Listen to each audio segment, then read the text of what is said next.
Gym जाते हैं, जो एक ख़ास तरीके की डाइट लेते हैं, उसमें प्रोटीन पाउडर का इस्तेमाल करते हैं और बहुत तरीके की ऐसी चीज़ें हैं जो वो अपने आप को फिट रखने के लिए करते हैं।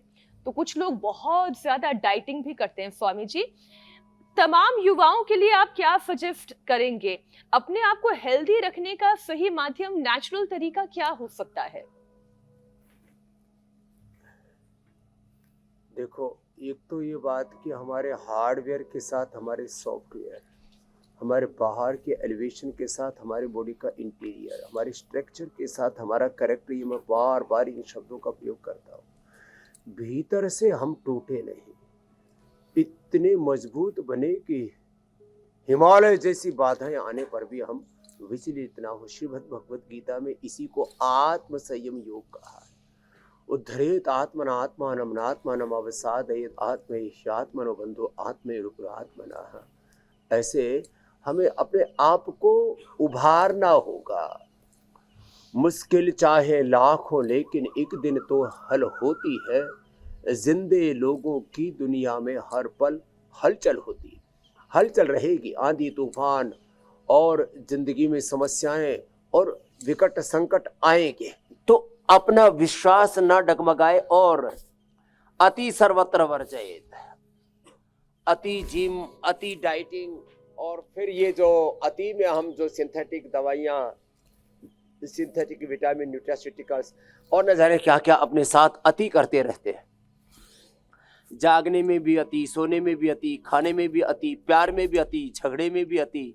ये सब तरह से जो अति है ना, जो है अति तो भाई ठीक नहीं। किसी भी प्रकार की अति सर्वत्र वर्जयेत। फिर से दोहरा रहा हूं, अति सर्वत्र वर्जयेत का जो सिद्धांत है वो हमें फॉलो करना पड़ेगा। और जिंदगी का जो पूरा ताना बाना है, जिंदगी की जो पूरी उधेड़ बुन है, जिंदगी के जो पूरे संघर्ष और चुनौतियां, उन सब के बीच में, और उसमें भी वैयक्तिक जीवन, पारिवारिक जीवन, सामाजिक जीवन, आर्थिक जीवन, राजनीतिक जीवन, जीवन के सैकड़ों घटक हैं। जीवन को समग्रता में समझना पड़ेगा। और फिर जो अपना केंद्र है, अपना स्वयं, अपनी जो निजता है, उससे हमें डिगना नहीं पड़ेगा। इसलिए तमाम तरह के हमारे जीवन के अलग अलग पहलू हमारे सामने होंगे, लेकिन हमारा केंद्र जो है वो हम उससे हटे नहीं। आत्मदीपो भव अपो दीपो भव, यह जो हमारी परंपरा है ना, आत्मा वारे द्रष्टव्य श्रोतव्य मंतव्य निधिध्यासितव्य आत्मानं विद्धि। इसलिए हम यहाँ रोज लोगों का BP, sugar, thyroid, liver, kidney problem, वात, पित्त, कफ, त्रिदोष, स्ट्रेस, एंजाइटी, डिप्रेशन, कैंसर जैसे रोग कैसे ठीक हो, ये तो बताते ही हैं। स्ट्रेस, एंजाइटी, डिप्रेशन के साथ साथ ये बताते हैं भाई, मैं तो कहता हूँ 99% तो ये चेष्टा हमें करनी चाहिए कि हम बीमार हो ही नहीं। तो योग हमारा केंद्र है, कर्म योग। स्वामी जी, एक बात जो आपने कही, धर्म केंद्र में है, राज धर्म अर्थ, योग तंत्र के साथ अर्थ तंत्र, राजतंत्र, ये सब चलता रहेगा। उस किसी षड्यंत्र में ना फंसे हम।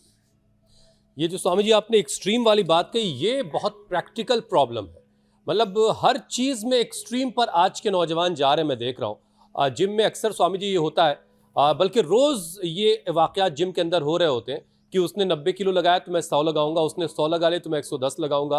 और ये जो स्पर्धा है, ये स्पर्धा बाज वक्त जानलेवा हो जाती है।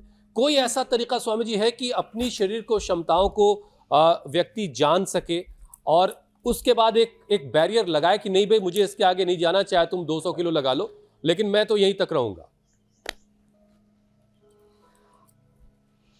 आत्म मूल्यांकन, हमारी क्षमता ये है ना कि भाई, अब जैसे मैं डंडे लगा रहा हूं, अब देखो, यदि मैं 10 लगा सकता हूं तो 10 के बाद थोड़ा रुक जाओ, फिर दोबारा करो, फिर तीसरी बार करो। तो पहली बात तो यह है कि ये जो बाहर की धींगा मस्ती है ना मशीनों के साथ, मैं तो कहता हूँ सबसे बड़ी बात है आत्मनिर्भरता। साधारण दंड लगाओ, ऐसे हनुमान दंड लगाओ, और ज्यादा ही ताकत है तो शेर दंड लगाओ, चक्र दंड लगाओ, वृश्चिक दंड लगाओ, पलट दंड लगाओ, ऐसे पार्श्व दंड लगाओ। ये सब चीजें चलती है ना। तो देखो, अपने शरीर को ही जिम से भी ज्यादा एक्टिव बना लो, मशीन से भी ज्यादा एक्टिव तो आपकी सुपर मशीन है ना ये, आप इसको करो ना। न जाने कहाँ व्यक्ति खो जाता है। तो ये व्यक्ति खोए नहीं, अपनी शक्तियों को जाने और जगाए। ये ऐसे तो अपने आप को जानो, अपने आप को जगाओ, अपना सामर्थ्य बढ़ाओ। देखो हमारे बालक बैठा हुआ है, यही सर्विल खड़ा हो, एक बार जोरदार ताली बजाओ भाई। इसने शुगर पर विजय पा ली है। हाँ, आज तो इसको भूख लग रही, पहले इसको सेव खिलाया। अब अनुलोम विलोम करो बाबू। हाँ देखो, इसको 18 यूनिट इंसुलिन लग रही थी। मनीष को 10 साल से शुगर था, इसकी भी इंसुलिन बंद हो गई। शीला ने तो ब्रेस्ट ट्यूमर और पायस फिशर फिस्टुला तक ठीक कर लिया, और मानसी ने आंटी के लिया। तो अलग अलग बीमारियों को ऐसे ठीक कर सकते, बस करना पड़ेगा और अति से तो बचना पड़ेगा। देखो